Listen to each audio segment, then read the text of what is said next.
turnaround I've ever seen on North Korean state-run media. They already have those photos. A couple of hours ago, they were broadcast for the first time.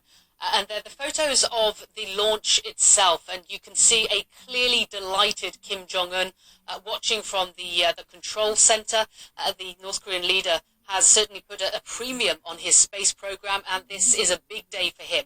As far as Pyongyang is concerned, this was a great success. They say that they launched this satellite at 9 a.m. local time. That's about 6 hours ago now.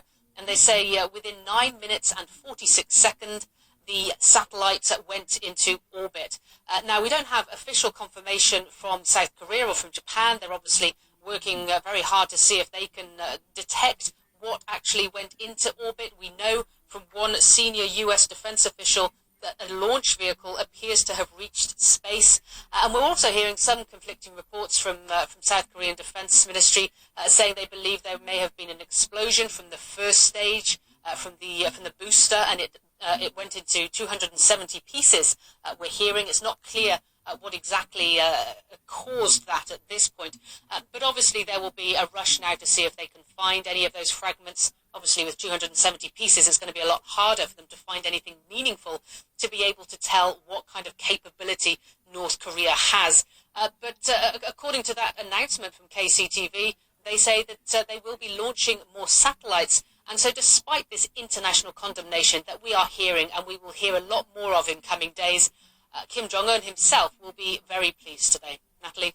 And it will be interesting to see when the world finds out if indeed there is a new satellite in orbit in space. What are the chances, Paula, if this had been or perhaps was a failure of a launch, that Kim Jong-un would step up and admit that? It's certainly possible. We've seen a difference in Kim Jong-un to his father, the late Kim Jong-il. There were two previous satellite launches, I think 1998 and 2009. Neither of those were believed to have been successful, but Kim Jong-il claimed success for both of them. But then in April 2012, for Kim Jong-un's first attempt, it wasn't successful. It was a failure, and Kim Jong-un admitted to that. It took everybody by surprise at the time. It certainly wasn't North Korea's usual state of affairs.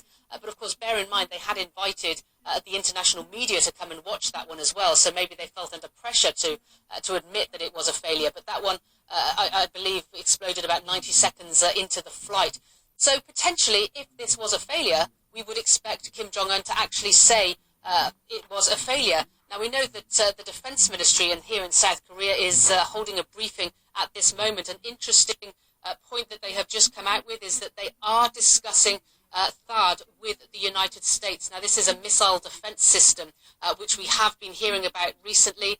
It is a missile defense system which the South Koreans and the Americans would most likely like to see here in South Korea to be able to defend against these kind of threats from North Korea. It's a missile defense system that China does not want in the region. This has been a contentious issue over recent months. In fact, further back than that, China putting pressure on South Korea not to allow the US to install this THAAD, this missile defense system here in South Korea. So that's certainly a very interesting development, that because of this launch we have seen today, that now they are being honest and saying this is on the table. The US and South Korea may actually decide this missile defense system has to be stationed here.